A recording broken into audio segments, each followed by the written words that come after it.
Well, good afternoon, everybody. Welcome to this afternoon's session. We're about the midway point through the conference, and I guess we're at a critical juncture. Number one question, perhaps, within the industry at the moment: what the hell is going on? I read in the conference program that there's some subtitles. Has the bottom fallen out of the market? What's happening overseas? What's the long-term view? I guess in the interest of the conference theme, growing value, sharing knowledge, I'm hoping to give you some insight, some commentary, ultimately some ideas. However, I'm also seeking your input, because you might read in the agenda or in the conference program, this is a panel session and there's nobody in these seats up here. So that is in part a failure on my part to be able to find anybody who wanted to share the load. But equally, this is the biggest panel session you're going to see, because I honestly think the 230 plus people who have registered to be in here are part of this conversation. So, I've got some slides I'm going to present, maybe 10 or a dozen slides. I don't propose to preach to you. I've got some charts. I'm not going to reel off a whole bunch of numbers. I'm not going to tell you what the clover price is in half a dozen markets. But we'll set the scene for what's going on around the world, perhaps what's going on in New Zealand, and then I seriously would like input, hence the microphones here, and your questions. And I may not be able to answer them all, but I'm sure other people in here will as well. So to the extent that you want to ask something that I haven't put up here, let's do that, because I'm not going to talk a whole lot about what's going on with bulk honey, but it's a real question, and I'm sure there'll be lots of views. So look, before I get into the presentation material, first a bit of brief background and a disclaimer and an overview of what we'll be covering. So my name is Sean Goodwin. I'm the Chief Executive of 100% Pure New Zealand Honey. We're a packer and marketer based in Timaru, been operating out of there for 23 years. In addition, I'm the Deputy Chair of Apiculture New Zealand, representing the market sector. My background is in commercial food companies.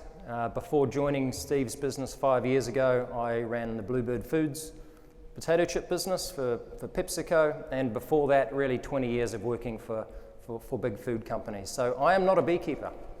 I do not have all the answers to beekeeping. What I do know, however, and I buy honey off independent beekeepers the length and breadth of the country.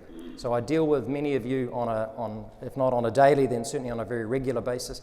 I have a good sense for what's going on, I guess both from a supply and a demand perspective. So what are we going to look at today? Basically, I've got 3 key points that I'm hoping to leave you with, or at least to start the conversation with. And I'm being a little bit pointed in the way in which I'm describing those as well. Firstly, I'll talk about the global situation.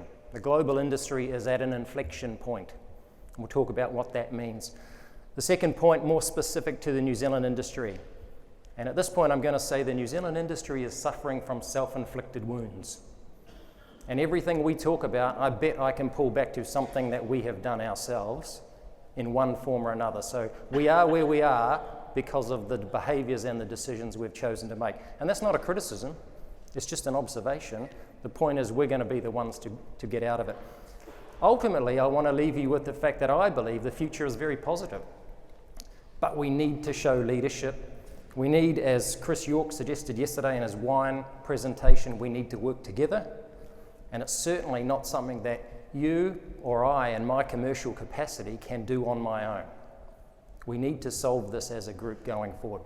So, look, that's the guts of it. I will, at the end, ask Bruce from Ceracell to come up here, because there's been a lot of talk about the co-op, about the idea of a co-op. Bruce, I guess, has put the idea out there. It's had a certain amount of support, and he's happy to come up here and make some comments and provide an update and take questions. So I won't answer any questions on the co-op. I'm happy to provide my thoughts, and I've already given them to Bruce.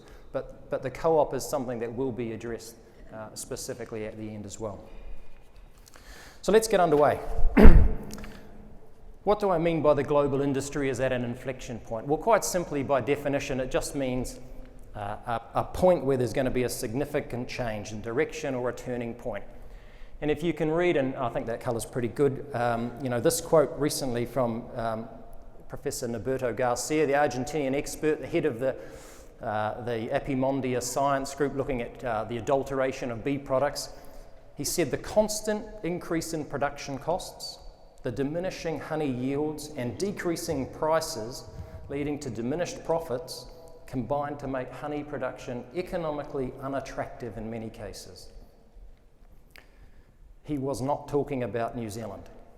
He was talking about the global situation. If you think that we are unique in the struggles that we're facing at the moment, absolutely not. The global honey industry, my original presentation had crisis. It's not a crisis, it's an inflection point. Something needs to change. And in fact, what I'm hoping you'll take out of this is that change could be very good for us because there's a lot of great opportunities. So what does it actually mean? Well, we're aware of adulteration. We're aware that honey is one of the top 3 adulterated products, only behind milk and olive oil. And we don't need to go into kind of the proportions. The temptations to adulterate honey have only increased over the last few years as the prices have risen and the cost of adulteration is very, very low. And actually the techniques for capturing fraudsters and detecting adulteration are outdated. So the risk of doing it is too great for many people and so it's continuing to grow. And of course there's various forms of adulteration. The addition of cheap syrups, the use of resins to take things out of honey and to make it more saleable. One that I'll spend a bit more time on, but the idea of actually using immature honey and harvesting immature honey and selling that and what that does on the global market we'll cover. The masking of geographical or botanical indicators, probably one that impacts us. So here we're talking about selling New Zealand honey and blending it with something else and still calling it New Zealand honey. Excuse me. And obviously something like even feeding hives during the nectar flow is a form of adulteration when that sugar gets in and ultimately you harvest it and call it honey. So there's a lot of things that are going on. Of course, we're not immune to the practice ourselves, and there's some headlines up here, but you'll all be familiar with the case taken in New Zealand recently around the addition of MGO to honey and what happened in that instance. So we've seen that. And you'll have likely seen these various headlines in the past highlighting the proportion of products that are being found in overseas markets. Interestingly, and not worryingly because it's very real, but many of these things are being picked up by consumer watchdogs. These are not necessarily regulators who are picking these up. These are people who already sniff that something is wrong and they are going out and buying honey and testing it and essentially coming up with these headlines. It is a massive form. And of course, perhaps most worrying for us is the one that we describe around this immature honey.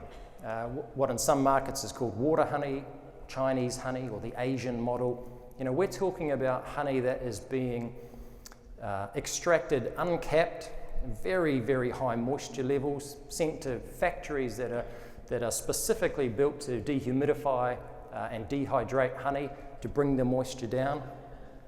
Now, that's in complete contravention of the Codex standard for honey, but it's not in terms of the Chinese standard. And in fact, I don't want to get into the details there, but the way they describe their standard for honey uses words like a product that has been produced through full brewing. Now, if you talk about full brewing or full brewing of the nectar and the secretion and the sweet deposit, it's incredibly ambiguous. They would believe that they are doing something that is absolutely allowable. It's of course, as I say, very ambiguous. It does not mention the removal or addition of anything into this honey. Now, interestingly and pleasingly, this has been picked up on. And in fact, Terry Braggins from Analytica is representing our interests as New Zealand honey industry in Europe at the moment. And Tony mentioned it this morning in the AGM around the ISO standards. And this is one of the big topics, what to do about this type of honey. It has got to that point where something has to be done. It can't carry on anymore. And we'll talk a little bit more about the impact of pricing on the global market. Ultimately, though, we need ourselves as an industry, and this is where the leadership starts, we need to champion new testing.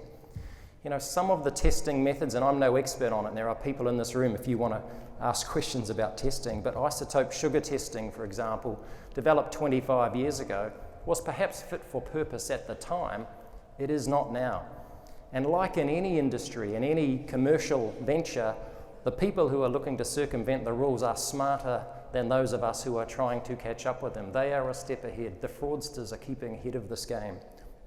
So there's a huge opportunity. And things like NMR, again, I'm no expert on NMR, but that is something that at this stage appears to be a very expensive testing method. And it's easy for us to go, no, we shouldn't be embracing that. What value? It's just going to add further cost. I think what we need to understand is the opportunity for us to embrace a technology like NMR is actually in our best interest. And yes, there might be some cost involved, but the cost of not doing it and the cost of allowing these other so-called honeys to continue to be promulgated around the world is only going to worsen our situation down the track. The other important thing to consider about the global industry, I guess, is the fact that demand is growing, but there's a very significant change going on in terms of the export landscape. And so this is a positive, but it's a positive as well as a negative. So since 2010, global honey exports have grown at 20,000 tonnes a year. If you consider that we produce 20,000 tonnes, and I'll argue shortly that our surplus, if you like, of honey is about 5,000 tonnes, then there is a massive market out there. If we think the market is 500,000 tonnes on the export market and growing at 20,000, there's a huge opportunity for us. Unfortunately, many countries, well, of course, we understand why the demand as well. We've got global population growth. We've got affluence in many of the developing markets, huge middle classes, India, China, the rest of Southeast Asia through the urbanisation. The more money they want, or the more money they acquire, the better the standards they have, all of those things, which absolutely plays to New Zealand's export focus. But many of the countries themselves are now unable to supply their own demand for honey. I'll give you an example. I was in Europe a couple of weeks ago, first visit to Turkey. What a fantastic country. I was there on World Bee Day.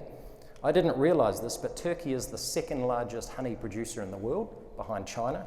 They produce something like 100,000 tonnes a year. They export less than we do. They export 5,000 tonnes. They just consume the whole lot, which is incredible. But what you can see is they only need to grow a little bit more in terms of population or demand, and they will have to import honey. So once they start importing, and these other markets are importing, there's just a huge demand. Hence this 20,000 tonnes a year. So that's a great situation for us to be in, but there's a huge change going on in terms of the profile of who's exporting this. So if you just follow the blue line, I guess, and look at the traditional, let's call it non-Manuka, but the the standard honeys, if you like, fairly stable through those traditional South American markets, Canada, Uruguay, Argentina. Look at the massive growth that has come out of Asia, and it's not just China. And this is all very low cost product, and they're manufacturing this honey, and it's having a big impact. Now we don't compete with that honey. I should say at the moment, what's happened in the last couple of years, this China honey has been going into the US at $3 New Zealand a kilogram. You say, well, we don't compete with that, and we don't, and we shouldn't. And again, Chris from the Wine Growers yesterday was, we don't sell on price, and that's dead right. But what it does is there's a massive flow-on effect, because the Chinese are selling this honey to the US. The US's production now only accounts for 25% of their demand, of their consumption. So they're buying this honey in, they're buying in the cheap honey. What do you think then happens to Brazil and Argentina and the honeys out of Europe? They are the ones being impacted because they were selling at a cheaper price than us. So now they have to go somewhere else. They have to go to the markets that we've been selling to. So the flow-on effect is that pressure goes on to us. So we might not be directly impacted by $3 a kilo honey, but we are through the flow-on effect of that hitting our markets. Last year, the US clover crop was a poor season. Clover crop was down 25%. Their prices dropped 10% at the same time. So that's incredibly counterintuitive. You would think the price would go up, it didn't. People are not interested in their local clover. They are getting a much lower price product coming from offshore. So this is a big impact. And look, there's some other things that we don't necessarily need to spend a lot of time on, macroeconomic and geopolitical issues, huge currency fluctuations in South America. These things all have an effect. When the currency in Argentina or Brazil changes, they either become more or less competitive on the global market. It does have an impact on us. And what you're not seeing on here, and I chose to show a volume chart, but that if we look at that's the top 25 exporting countries by volume. We are very, very small, but we are, we're number 2 by value, and we're not all that far behind China. So we've got this interesting situation. Again, very similar for those of you who saw the wine growers presentation yesterday. High dollar per kilo. We don't compete down there, nor do we want to, but we need to just, I guess, understand and recognise the flow-on effect of what is happening around the world.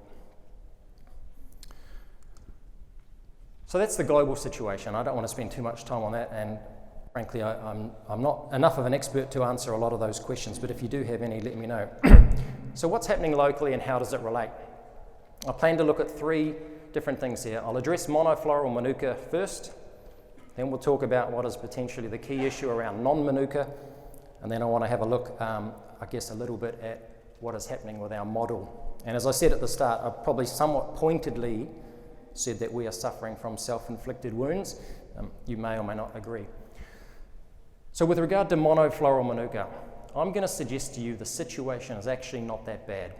And in fact, the future is pretty good. From a consumer point of view, I believe demand still remains very strong globally and will continue to grow. We understand that people continue to be interested in health and wellness. They understand Manuka by and large. We could be doing more to get to people who have never heard of it before. But it's a good product. People know about it, and the demand is out there. And in fact, if you look at the rate of people searching for Manuka honey online, the rate of those searches is actually, so the rate of growth is growing. We are far off there's sort of a tipping point, if you like, from the end of Manuka honey. So as a starting point, that's a good situation. The problem is we have very erratic selling patterns. And for those of you who've had any sort of history like mine in selling grocery products in the local market, I could sell a bag of Doritos this week, and within 2 weeks I'll know how many bags we sold on promotion, by store, how much in countdown and how much in pack and save. I mean, there's a huge amount of information. We simply don't have that in this industry. We sell honey typically in containers, and perhaps in smaller amounts too. They go to markets, they go into warehouses of distributors or retailers, and that's the end of it. We don't see it. It's incredibly frustrating. You don't know what stock is in the trade. It's very hard to get hold of. Many of our customers are particularly secretive because, of course, they fear those customers, the Aryan customers coming to you directly, but you lose track of it. It's one of the reasons that we continue, and this makes me laugh every year. I think I heard yesterday that this year the UK is going to be our biggest market. Well, last year it was the US, and before that it was China. That's not because more consumers are getting into buying that. It's not a massive consumer shift. It's how much we're selling to them at any given time. I put the 3 of them largely together. They're pretty much the same. The US, the UK, and China are largely the same. And whether or not, we sold a container to China in March this year and it was in April of last year, or vice versa, that influences these numbers. The point is they're 3 very good markets and they are continuing to grow. I think what's slightly worrying, if you look at the overall pattern and forget the colours for a minute, is we haven't moved at all in export volumes in whatever that scale is, 10 years. So what you read into that is as Manuka has grown, non-Manuka has come off quite clearly, and we'll talk about non-Manuka in a second. Why then is there a glut of good quality monofloral Manuka on the market at the moment? Well, in addition to the fact that we probably don't have great visibility of where our honey sales are going, what I would say to you is there is a disconnect between what I'm buying as a packer and what the consumer is buying. And some of this comes back to our perhaps an unintended consequence of our own behaviours. But 3 years ago, we all started buying and selling Manuka honey based on future growth. Analytica came up with a wonderful tool that said, this honey today is an 8+, and in a year's time it will be a 15+. And everybody in the room said, thank you very much, I'll take it as a 15+, and I'm happy to sell it to you now.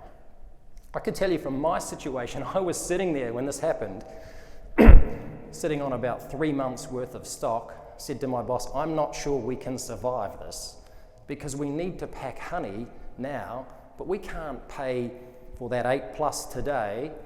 We can't pay the 14+ price and pack it today. We'll go out of business. So we'll buy the 14, but we still need to be buying this stuff as well. We bought 70% more honey that year than we'd bought the previous year, and 70% more than we used. And then we did it the year after as well. So we went overnight from 3 months stock to 15 months stock. And I'm pretty sure we weren't the only one who did it. There was a massive increase in demand, and you had huge options. It was a seller's market, absolutely. Now we've had 2 or 3 years of that model, and yeah, not all honey is created equal, and not all honey stores particularly well. And yeah, maybe demand isn't growing as strong as it was. We're using that stock. Inventory levels are coming down a bit, balance sheets are a little bit pressured. Some of it's going back to, well, how about you hold that for 6 months, or you hold that for a year, then we'll buy it off you. It is a correction. Consumer demand is still growing. Consumers in all those countries are still buying. You just sold us all that honey in the past, and now we're using it. It will correct itself. But I think we're getting back to a model now, and I think, the conversations I'm having with our good suppliers are along the lines of, well, how much would you like to sell next year, and how can we phase that? Because I don't need 50 tonnes from you in February, but if I could take 10 tonnes a month over 5 months, brilliant, that'll work. And that's the kind of level I think we're getting to. We've had this massive boom and bust, up and down kind of cycle, and it explains, a lot for me anyway, why there's a disconnect and why we've got honey sitting there now. But it's not always going to be that way. Yeah, we're seeing a little bit of impact from Australia. I'm sure we're seeing a little bit of impact from bulk honey sales. I can't crystallise that. I can't give you a valuation of what that is. It's a bit too hard to estimate. But I'm sure there has to be some impact, because we're all competing for the same consumer. The bottom line is that, in my view, if you've got good quality monofloral Manuka, the future is good. And I actually think the price, some of my packer friends won't like this, but I actually think the price will not only stabilise, it will go up again in the future. It has to, but we've got to be realistic about it. There's a ceiling. We'll reach a point where Manuka won't be the thing people want to buy because it's too expensive. So we've just got to be a bit realistic about that. The other thing is I come back to not all honey is created equal. There's some honey out there that if it hasn't been treated well enough, if the moistures are too high, if the C4s are too high, the plate counts, those sorts of things, that's no longer as attractive as what it might have been when there was a mad rush to get hold of this product. I don't know if anyone wants to jump in on Manuka honey at the moment, but and I don't want to spend too much time on trademarks and other things. That's coming in the session after this. But from my position, the future for Manuka honey looks pretty good. It's perhaps not such the case for non-Manuka honey, and I guess this is where the rubber hits the road for most people. So I don't necessarily want to spend any time looking at these charts, and you've seen this comes out of MPI's apiculture report each year. I guess what it's trying to demonstrate is we've seen production of honey in New Zealand has largely doubled since 2012. I think this only goes to 2013, but I looked back at all of the figures, and I think in 2012 it was either 9.5 or 10,000 tonnes, and it was either one of the other one the prior year. So we went from that position to 20,000 tonnes, and we've largely been at 20,000 tonnes a year since then. At the same time, pricing has increased. And if you can read the lines there, there's a line for Manuka and a line for non-Manuka or clover. And so prices have gone up sharply as well. And as you saw on the previous chart, exports have not gone up totally. Manuka has gone up, so exports for non-Manuka have declined. Again, I'll give you an example from our point of view. When I joined Steve 5 years ago, we were selling 100 tonnes of clover honey a year. It's not big. We were doing 100 tonnes of good quality white clover honey in drums, in bulk, to Japan. And I was paying about $6.30 a kilo to the beekeeper. We have not sold a kilogram since then. The season after that, it went to 8 and 10 and 12. And last year, when it went back to 8, I went back to some of those customers and said, I think we're about to get a bit of realism back in the market. How are you placed? And they were like, no, things have moved on. Now, they're happy to have that conversation, and John might like to jump in at some point on his experience too. They're happy to have those conversations, but we're back at ground zero. We're starting again. Send me the samples. We'll put it alongside what we've got. And for goodness sake, make sure your pricing is consistent and real over the next few years. We don't have another chance to go through this cycle again. So we can get this market back.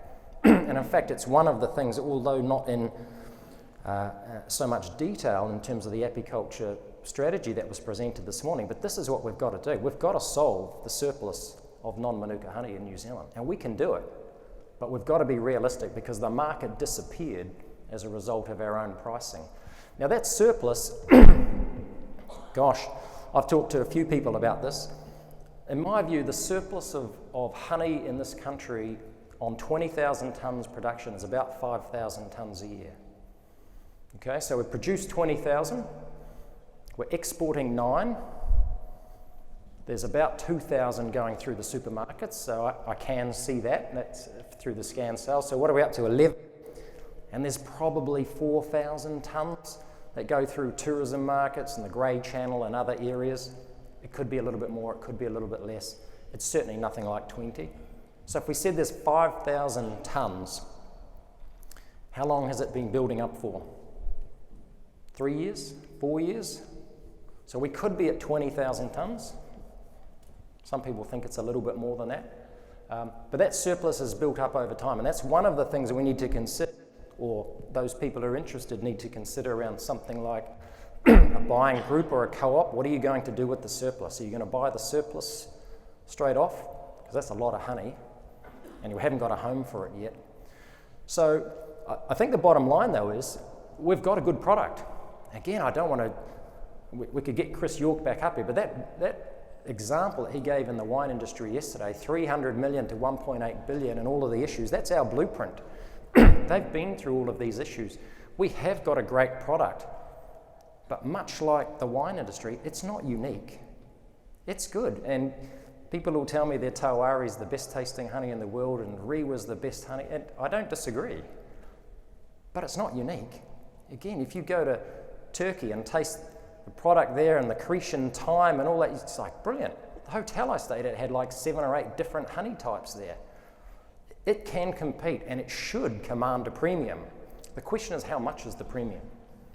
It's not you selling to me for $12 and then us trying to sell it on from there. But can it be $8? Right now, you can't convince me that the non-Manuka honey is worth $4 a kilo. It needs to be more than that, but what's the realistic long-term price? And that's what we need to get to. And what I'd say is if you've got a global industry growing at 20,000 tonnes a year, and we need to find a home for 5, that we can't do that with NZ Inc. behind us and all the quality that we know exists in this industry. So we've just got to pull ourselves together, and I guess that's the wake-up call that the apiculture board has had. I mean, as Karen said this morning, we copped a hiding on the commodity levy, and maybe in my personal view, it was all it's like the honey industry, it was all a little bit easy for the last 4 or 5 years. Oh yeah, vote for unification, set up APNZ, put a Manuka standard in place, now we'll go on and get a commodity levy and we'll start marketing. Hello, we're stopped in our tracks. But we've said, actually, that can't stop us, and we've got to show some leadership. We've got to find a home for the 5,000 tonnes, because to Chris's point, organisations like us do things that members can't do themselves. and you can't go and find a home for this by yourselves. Maybe you can through a group, and that'll be interesting when Bruce comes up. Maybe that's a solution. AppyNZ's not going to sell that honey, but we sure as heck can come up with market insights. We can talk to NZTE. We can go hand in hand with MPI. We can go and find a home. And quite frankly, if we looked at a market like Japan, who absolutely love our products, they love our country, they think we're second only to themselves as far as beautiful landscapes and clean and green, they buy a hell of a lot of Chinese honey. I don't think it would be that hard to convince them to give that up in favour of some of our honey at a realistic price. The last part I wanted to mention on the local industry is really about the model. I think the model that we've got at the moment is not only unsustainable, it's actually broken.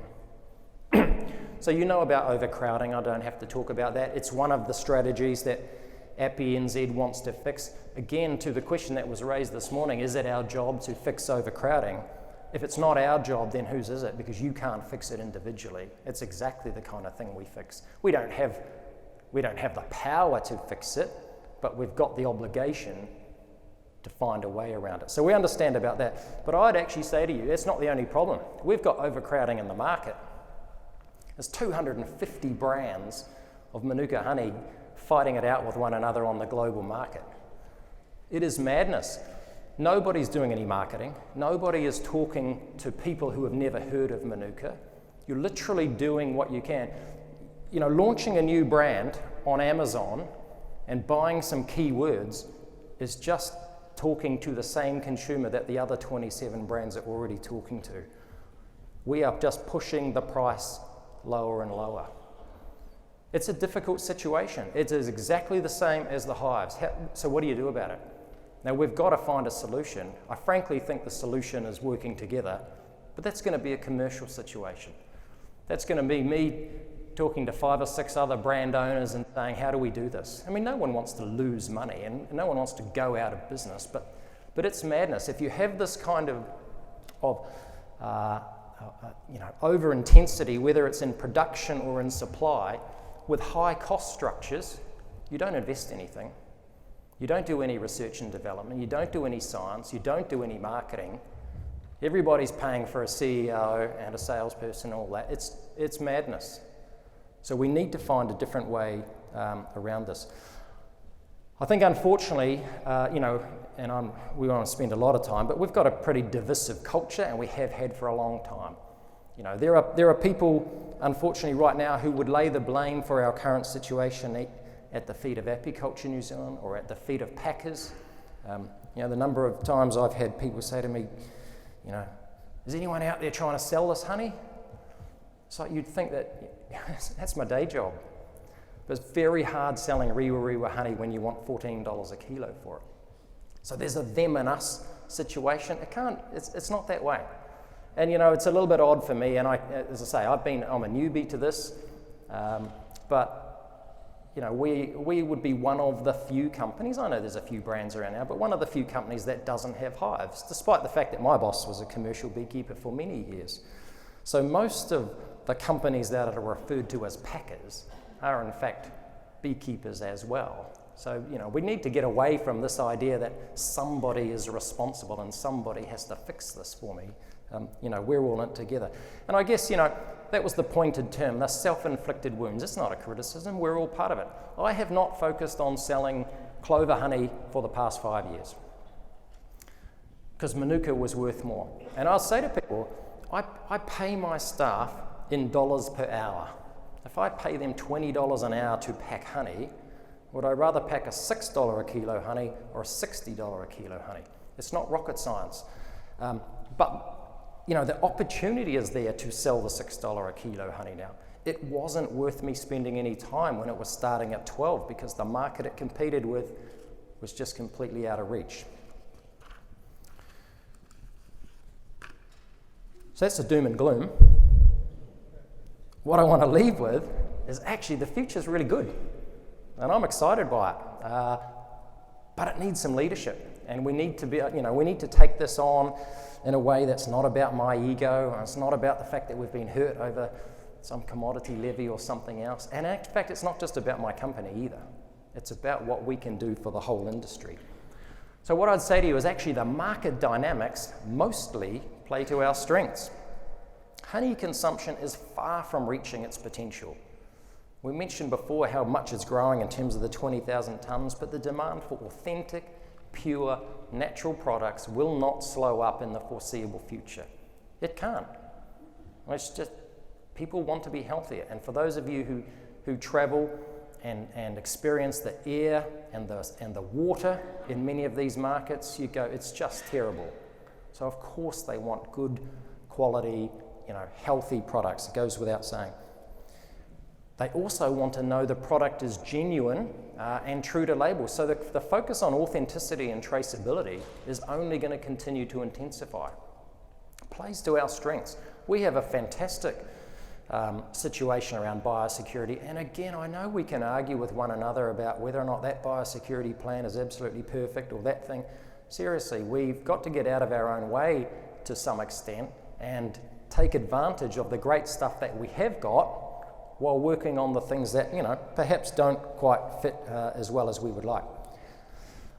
We have got the benefit internationally of NZ Inc. and of course of Manuka. And so Manuka can drag all of these other honeys a long way. Manuka is a large reason why we should be getting a premium for the other honeys. It's not on its own, and I don't for a minute suggest that all we should be focusing on is Manuka, but it's a great leg up, and it's an easy story as a salesman going into these other markets to talk about, and now try this, and what about our honeydew? So, it's a great opportunity there, but we need to be realistic. We need to be realistic about our pricing. We need to be realistic about the long term. If I said to you, I can give you $8 a kilo every year for floral honeys and clover and honeydew, how does that sound? I suspect at the moment it would sound pretty good. It's not going to be there this season, it's not going to be there next season. This is a 3 to 5 year plan, I think, to find a home for that 5,000 tonnes and set a realistic price expectation for what we can deliver year on year. And then you can make your decisions. How many hives will I run? How many staff? How often will I buy a new truck? All of those sorts of things. Right now, it's pretty hard to make those decisions, I understand. Going slightly left field for a minute, we're almost at the end. I think there's an opportunity to define the new paradigm for honey. And, I'm no scientist, but a guy by the name of Thomas Kuhn back in the 1960s, he coined this term paradigm shift.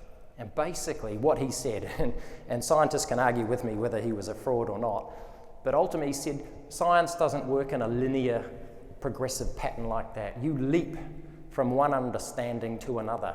And whether it's physics or whatever, you know what you know for a long period of time, and then you discover something else and you go, the earth was flat and then it wasn't. It didn't mean they weren't good scientists when the earth was flat, it's just they knew what they knew and they had certain technology. I liken it to fingerprinting versus DNA.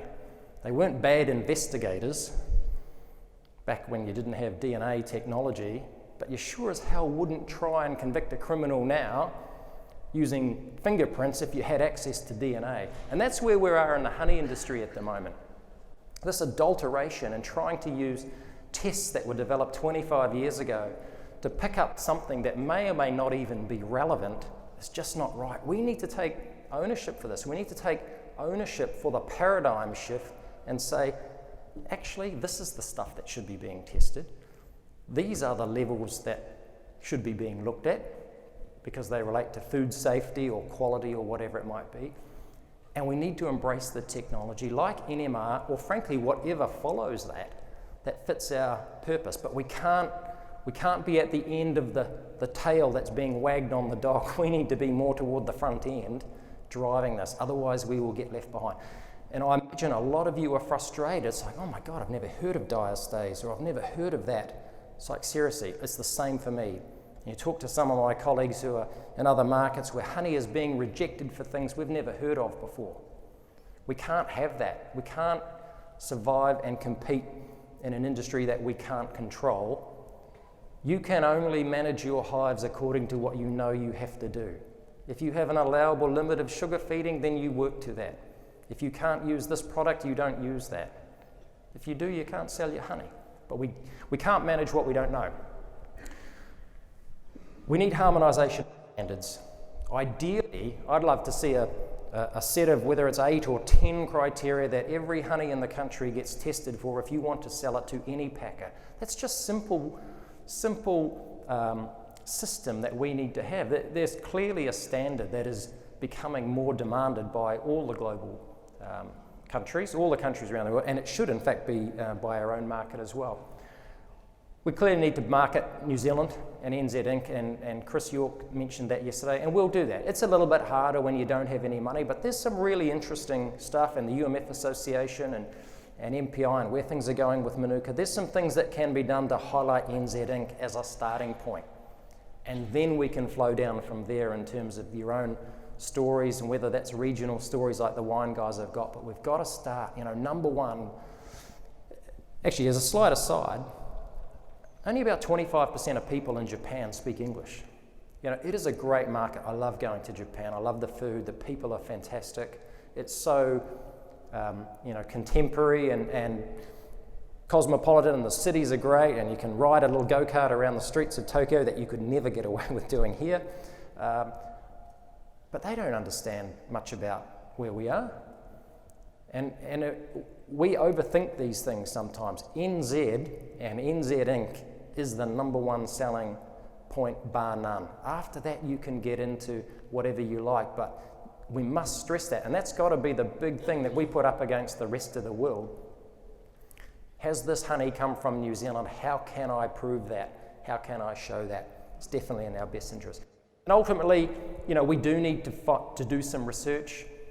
If there's some issues that are impacting us, whether it's moisture levels in the Wairarapa or whether it's C4s in certain cultivars of Manuka, we need to solve those things. Again, it's a bit hard to do it on a shoestring, but we've got to find a way. And again, as an apiculture board, we're like, well, we've got to take the bit between our teeth now, because to sit here and not do anything, we're going to be in this position again in 12 and 24 months saying, shit, how do we find our way through this? Right, we're at the end. So in summary, Professor Garcia, he said the state of the honey and the beekeeping industry is not good. The thing is, we understand it.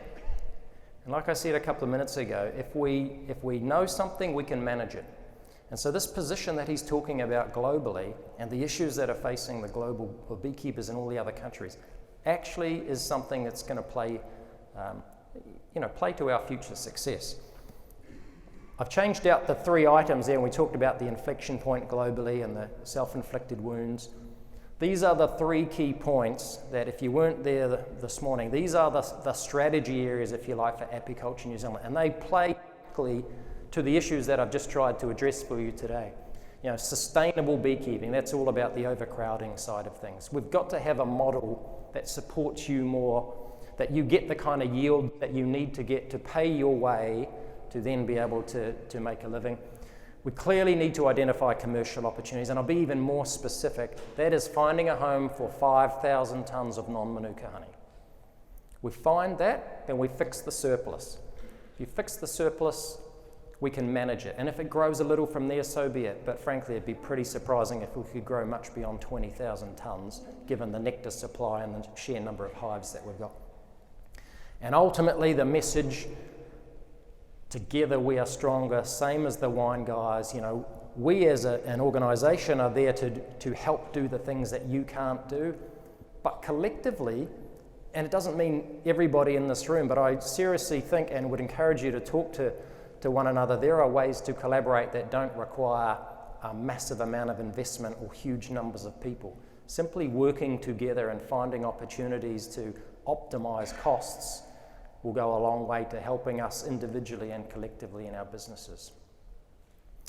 So based on that clock, there's 32 minutes left, and now it's over to you guys to ask and answer any questions. Before we get into anything, in terms of the information I've presented, I'd like to invite Bruce from Seracell up to, share an update on where things are with the co-op and then to get into any questions. So, Bruce.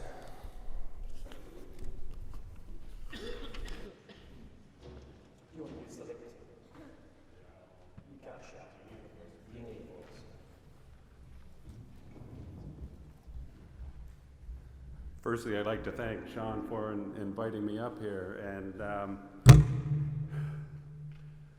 a long time ago, in a galaxy far, far away, that's sort of what it feels like, doesn't it? Just 2-3 years ago, things were a lot different. Just to give you a little bit of background,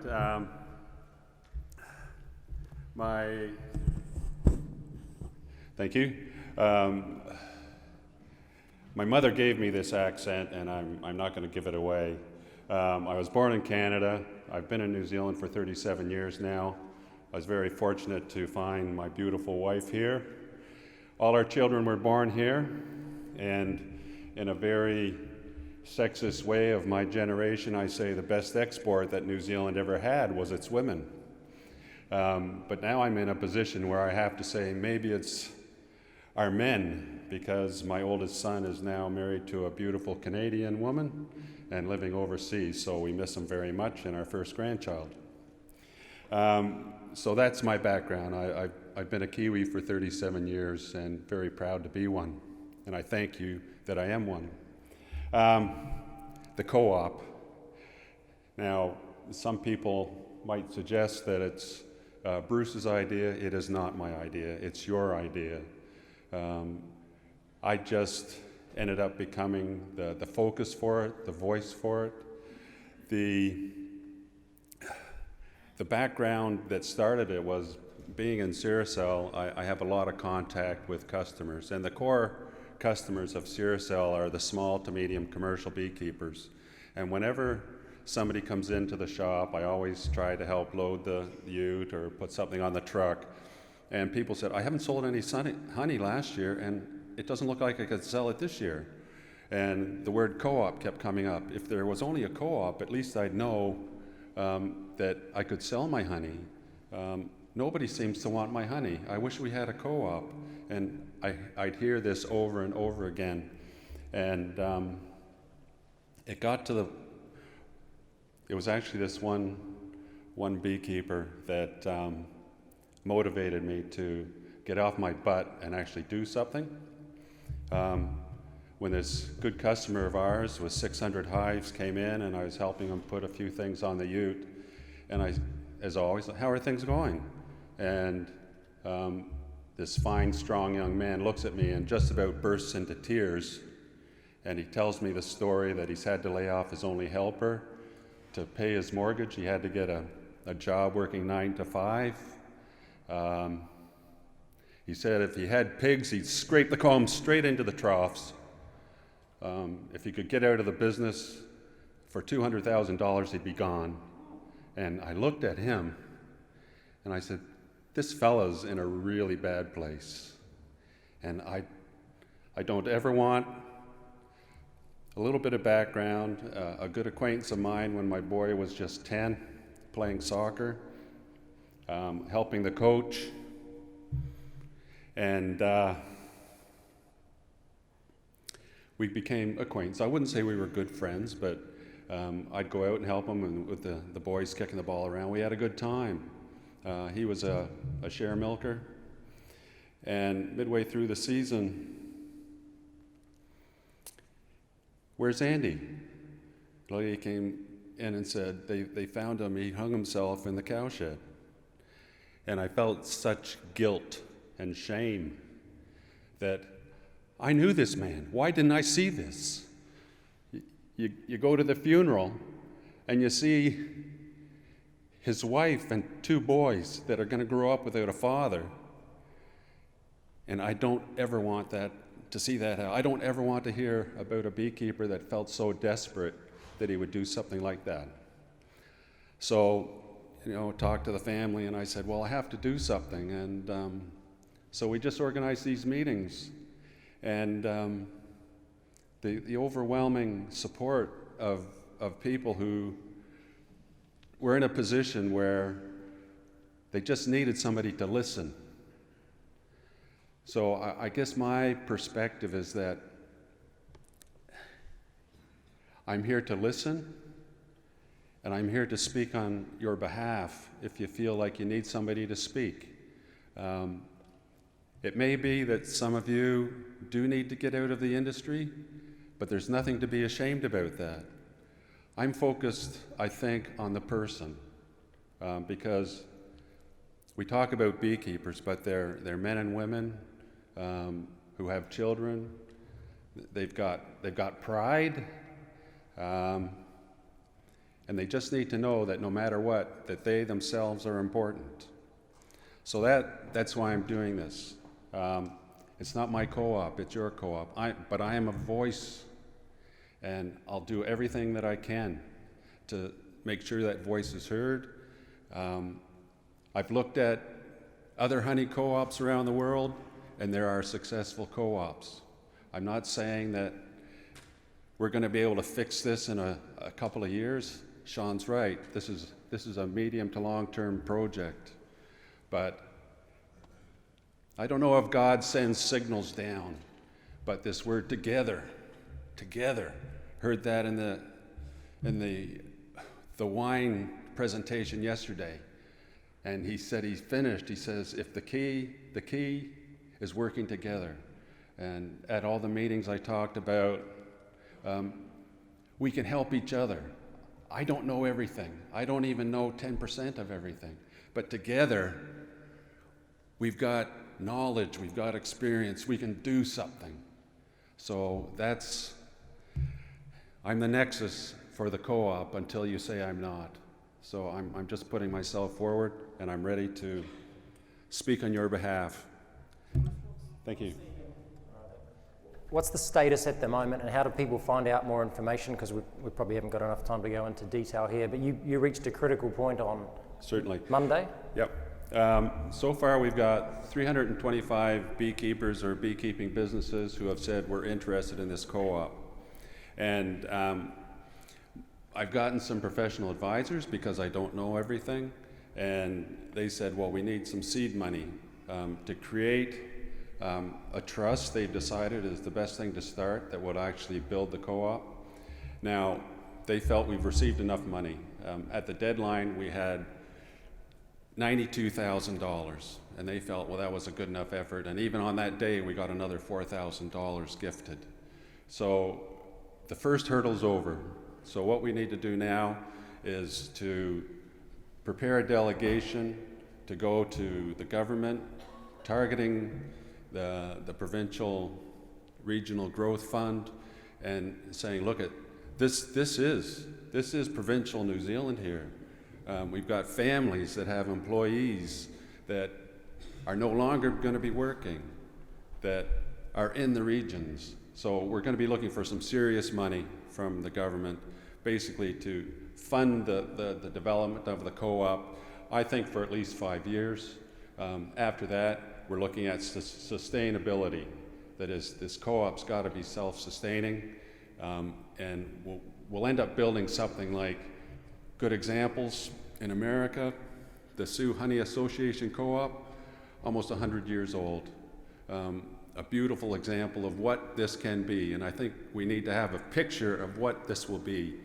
And if you look at videos, they talk about working together. It's a team effort. No one person knows it all or can do it all, but everybody can add a little bit. And from the 170 people who dug deep when their pockets are pretty lean and gave money to this, I am just so proud of them and just so pleased that they've let me be a voice for them.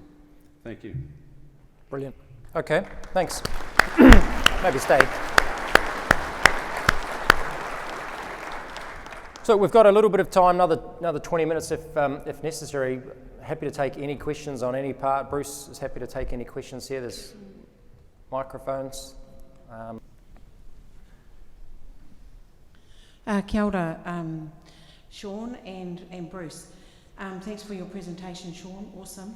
I want to go back for a question for you.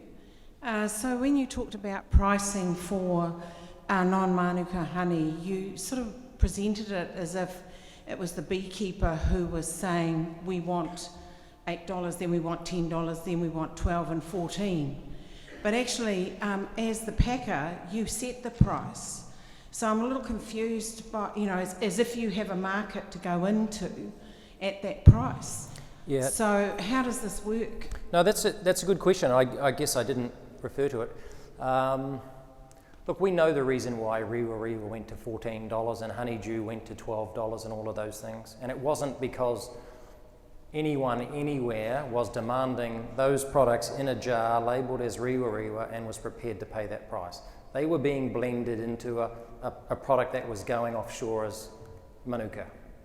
And so the price for those was set by the demand for people who wanted to buy them to put into that Manuka. So I can't argue with anybody taking that price or asking me for my paltry amount of Rewa that I buy every year to pay that price. It was the price of the day. But I think we all knew it wasn't going to last, and it wasn't genuine based on demand for that product. I said these honeys are good, but they're not that good. And they're not that unique. It was always going to fall. So we don't set the price. The price is set, yes, by us.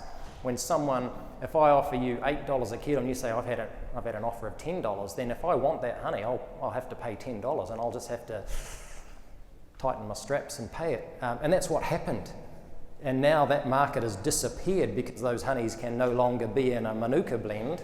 Then it's crashed, and it's crashed back to where it should be. Based on the demand. Now we need to go and create the demand for those beautiful, genuine, monofloral type honeys on their own. But you couldn't do that. There was no point spending a minute talking to a customer in Europe about this beautiful honeydew if the starting point was $12. If the starting point is $6, great, we've got a chance. So yes, you're right. We set the price because we bid each other up, and that's why we're all in together. And it's not your fault, it's not mine. We collectively led to that position, and now we have to collectively deal with it. So then my challenge is to the packers. Bloody packers. Sorry, Bloody those packers. Like you talk about Rewa, not being as great a honey as Manuka. But it does have some great features and does have some great properties as an example. And there's other honeys in New Zealand. And the research has been really deficient into these areas. And because of the obsession over Manuka. And, the packers in leading sort of the marketing end of it for the honey industry, have got a responsibility, I feel, to do more about having a longer term vision of what, where they're taking the industry. It's great. Because the beekeeper can't take us there. I knew someone would trigger me and I'm rolling up my sleeves. Right, I'm ready. go for it, because I am too. Yeah. Look, I'm with you. I don't for a minute argue that Manuka is a better honey than Rewa or Thyme, and I get that some research has been done before. But who pays for that research? We can look to the big guys, Manuka Health and Comvita, and as Chris said yesterday, we need big players to do that. And, personally, whilst I might compete to some extent with Comvita in the market, it does me no favours that they're not in a good position right now, because if they tighten up and they reduce their R&D and they reduce their science, that hurts all of us. But, my boss is not going to let me go and spend money researching on the benefits of Thyme honey that may or may not deliver something.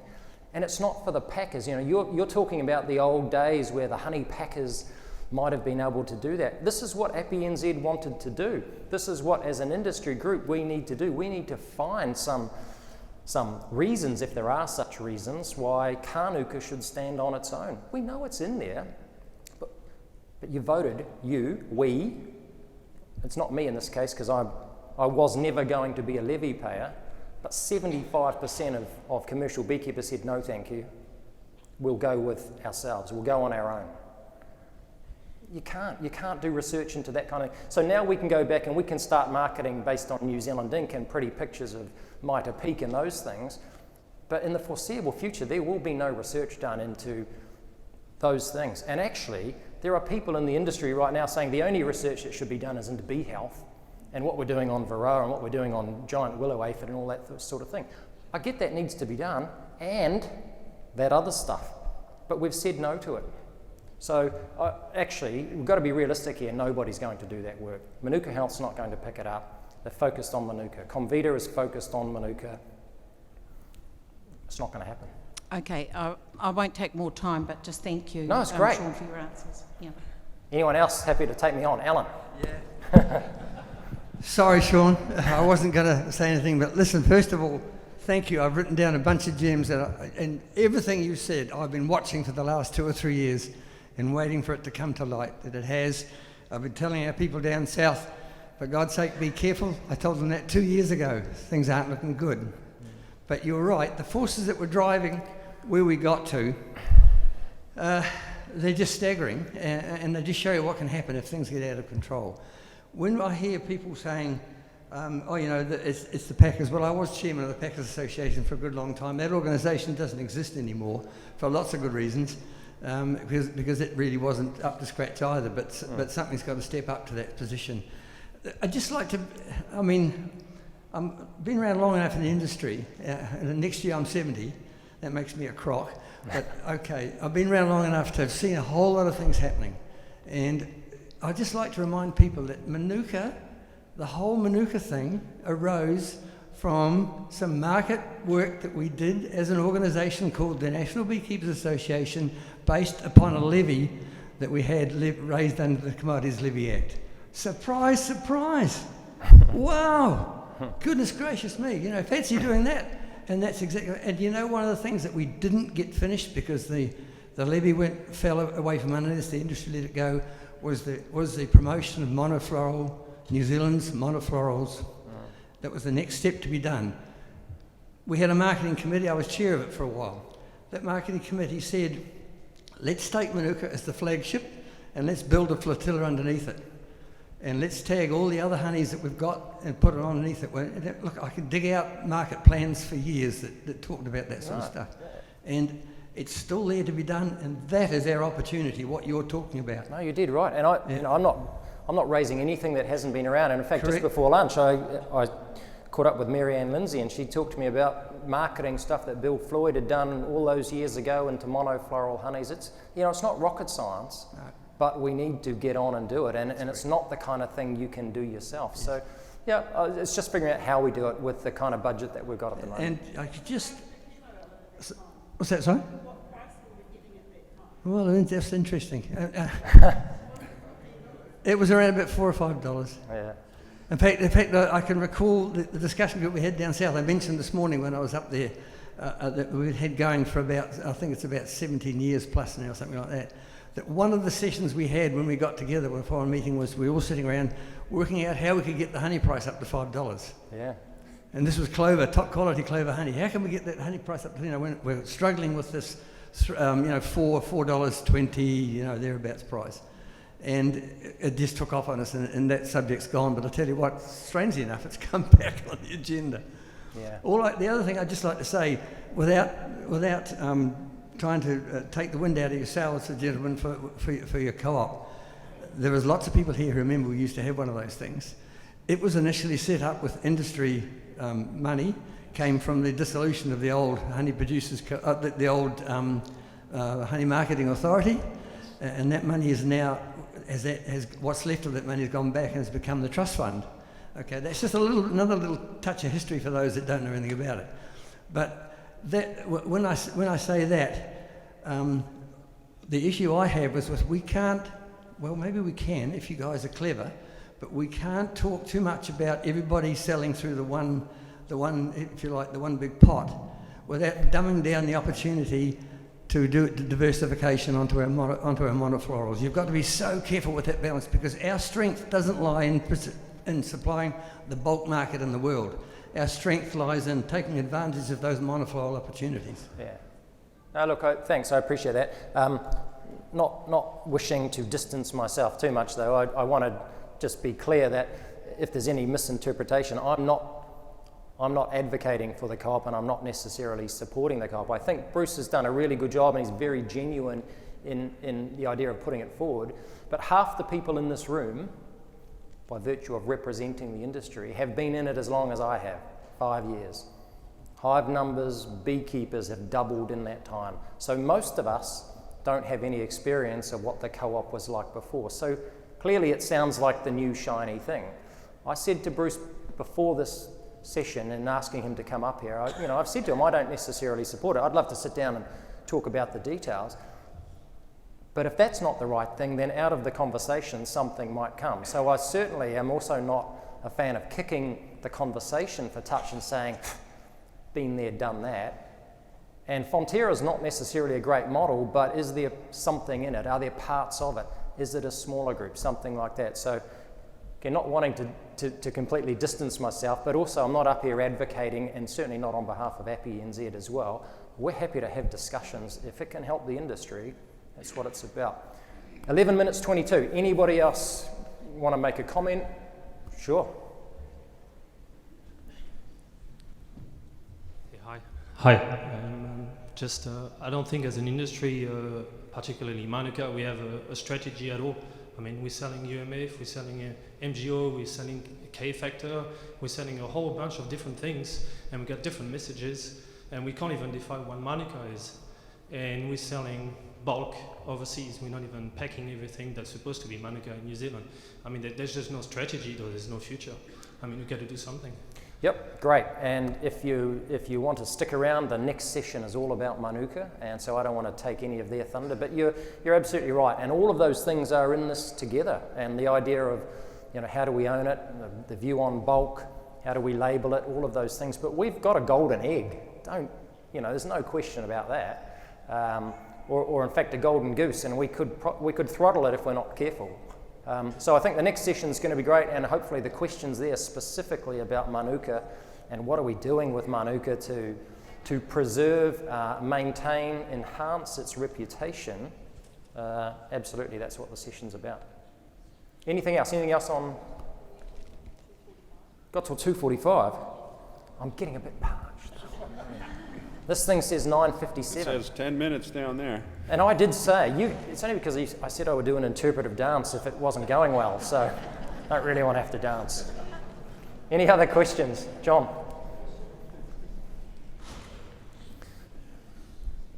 I'll warm up. My name's John Smart from Airborne Honey, and from our perspective, things haven't been better.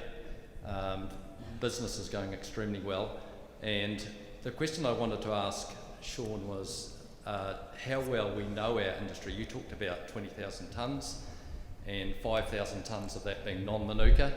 I was just curious to know how you got to those numbers, because it seems to me to be more 20,000 tonnes and probably 5,000 tonnes to be monofloral Manuka. And if we don't really understand the size of the market, or the size of the supply that we're dealing with, and then also trying to understand just the segments that particularly the non-Manuka business would fall into, and then understanding exactly where or what we'll do with those particular different varieties or different blended honeys. And to me, understanding, and if you look at the wine industry, and I'm no expert at the wine industry and I wasn't here for the presentation, but if you look at that industry, it's a very much a segmented industry across a wide variety of different varieties of wines, and then a multitude of individual brands selling into different markets where they're building off each other. And to me, we've got some wonderful New Zealand monofloral honey varieties here. We can't get enough of some of them, and there's a world market out there that is wanting to taste and experience them. And but in Airborne's case, we're proudly FMCG. We sell in supermarkets. We sell in supermarkets all over the world. And certainly in the last 6 months for us, our exports have tripled. And quite honestly, we need to see that happen significantly more. But it's about varieties, and it's about good quality blends. Thanks, John. We all know who to go and speak to after this. Look, I think if I was misunderstood, I apologise. I think you're probably right. It's probably about 5,000 or maybe 6 or 7 of Manuka. The 5,000 I was referring to is what I believe the surplus of all honey, but call that non-Manuka honey to be. So if we and then the data's not great, don't get me wrong, and you would understand that, from an export perspective, it was only recently that we've changed the coding so that we can now see what is Manuka and what isn't. I mean, for those who don't know, up until then, you exported honey under a single code and it was just called honey. Well, now it's broken down into Manuka. So now we can start to see how much is Manuka, how much is multi and mono versus other honeys. So we'll build a bit more knowledge. But, you know, if we said 20,000 tonnes was the production and you work through those numbers, you know, less 9 for export, less 2 for supermarkets, which Nielsen data is very good for, less maybe that 4.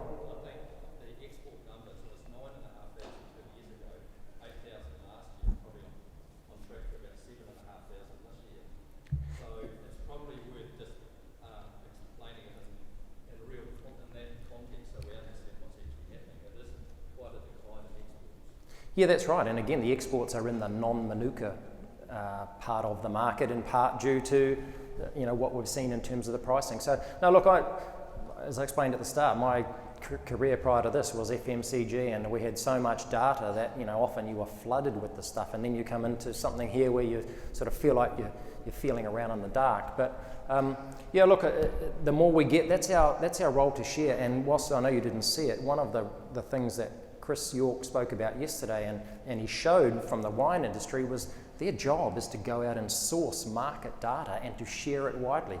They're buying $50,000 research papers or market insights and putting it up on their website to share with the members so everybody knows.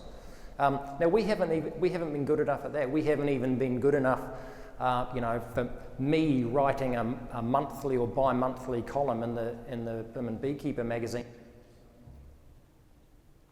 I've fallen over.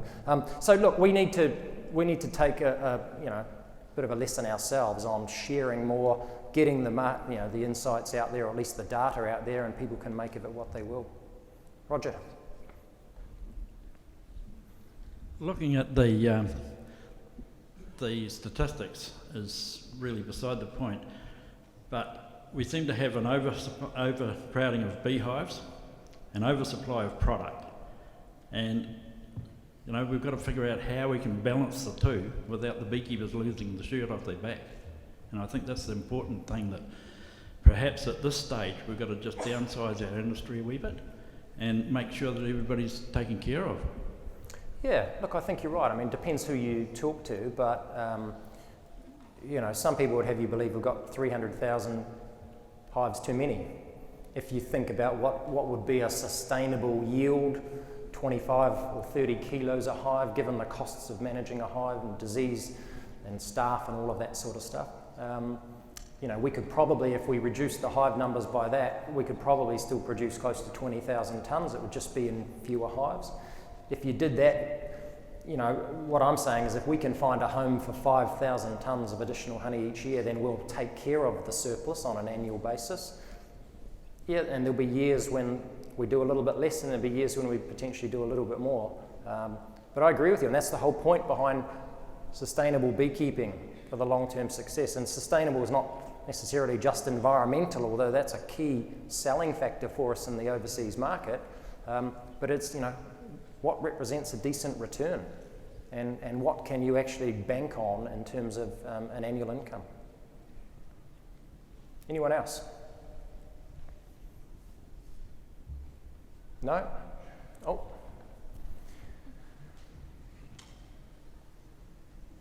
My view is we should see the oversupply as an opportunity and not a problem.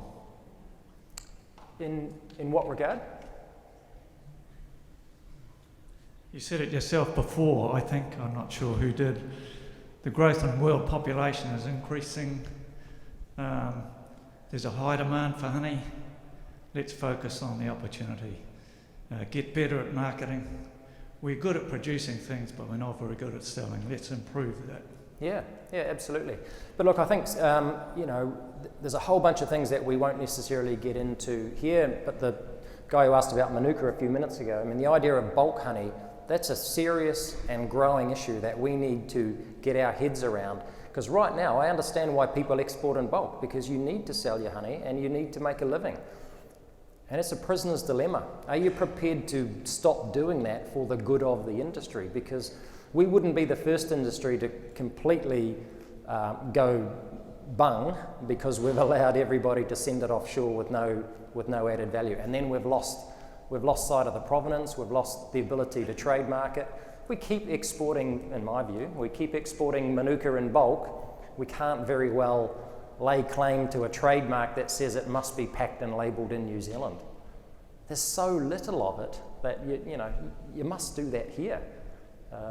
I've got no issue with exporting bulk multi-floral honey if people, but then they're not extracting a premium and they're not making a claim that we have to try and defend. So yeah, look, I think whilst I wouldn't say the oversupply right now is an issue, we've got a sustainable level of supply from a total point of view.